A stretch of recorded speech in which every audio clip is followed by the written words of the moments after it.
Bienvenue chers téléspectateurs et bienvenue au petit documentaire. Cette semaine, nous allons parler des arts martiaux. Mais pas n'importe quel art martial. Nous allons parler du ninjutsu. C'est un art martial qui est vieux de près de 900 ans, qui est né au Japon et qui a passé au travers d'innombrables guerres. Contrairement à ce que certains peuvent penser, les ninjas sont pas tous habillés en noir avec un masque autour de la tête et se nourrissent pas tous exclusivement de pizza. Le ninjutsu a été modernisé récemment et une des écoles modernes de ninjutsu s'appelle le Toshindo et a été fondée en 1997 par Stephen Hayes. Vers le 14e siècle, au Japon, les ninjas étaient des mercenaires qui se spécialisaient dans les arts de guerre non orthodoxes. Ils étaient des maîtres dans l'art du camouflage, de l'espionnage et de l'assassinat. De nos jours, le ninjutsu a beaucoup évolué et s'est adapté aux époques. Nous avons eu la chance de pouvoir participer à une séance d'entraînement au dojo de Toshindo de Québec avec le professeur Kevin Gagnon.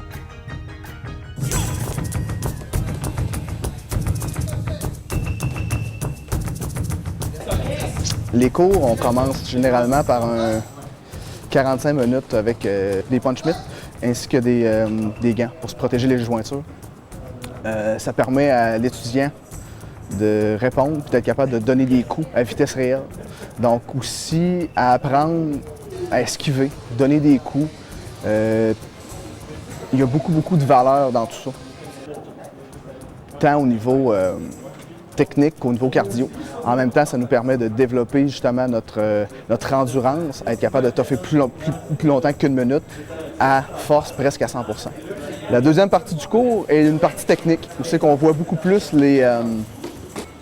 tout ce qui est traditionnel. Donc, les clés de bras, les frappes, les projections, le ground fighting, tout ce qui a en lien, bref, avec une des 9 familles de ninjutsu.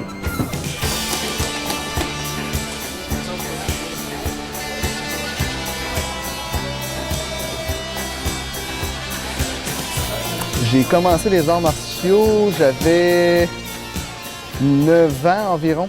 9 ans, j'étais en 3e année, j'ai commencé ça, c'était du karaté. Mon père m'a inscrit au karaté parce que je me faisais intimider à l'école.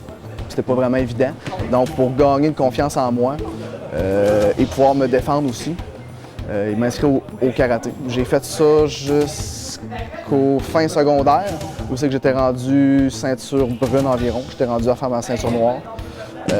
Malheureusement, le karaté étant beaucoup plus mercantile, ça me coûtait au-dessus de 2 à 3 000 $ pour faire ma ceinture noire. J'avais pas les moyens étant un jeune finissant du secondaire 4 environ. Donc j'ai arrêté, rendu au cégep, j'ai rencontré mon professeur, Marc Jobin, qui reste à Princeville. C'est là qu'on a parlé durant un souper de famille. Il m'a dit Hey Kevin, viens essayer un cours. On fait 2 heures de cours, la piqûre m'a pogné, puis après ça, j'ai fait ça pendant 5 ans de temps. J'étais rendu ceinture brune. Je me suis dit, tiens, je vais ouvrir un petit groupe d'entraînement à Québec avec 3-4 personnes. Puis les cours est parti là. Marc grimpait une fois par mois, il nous montrait des techniques, on les pratiquait durant les 3 autres semaines. Par la suite, j'ai fait ma ceinture noire cette année-là aussi, en 2008. En 2008, j'ai fait ma ceinture noire aux États-Unis devant John Poliquin, qui se trouve être 8e dan en Toshindo. C'est là qu'est né aussi le dojo de Québec par la suite. Marc m'a donné les responsabilités d'enseigner à Québec. Puis c'est depuis ce temps-là, on est en 2011, ça va faire 3 ans qu'on donne des cours à Québec. Dans le ninjutsu, il y a 4 éléments. Donc l'étudiant commence par la terre. Dans la terre, il va apprendre toutes les actions qui sont stables. Il va utiliser toutes ses hanches, ses jambes, tous des moyens, dans le fond, d'être stable, autant physiquement que mentalement. Ensuite, ça c'est la ceinture jaune, qu'on voit cet élément-là. Ensuite, l'étudiant va aller à la ceinture bleue. Dans la ceinture bleue, il va apprendre l'eau. L'eau renferme beaucoup de tactiques. Donc, c'est beaucoup de mouvements à 45. C'est essayer d'apprendre à bouger avec son adversaire, mais de façon intelligente. Puis, c'est ça, d'apprendre des tactiques par rapport à ça. Ensuite, il va aller à la ceinture rouge.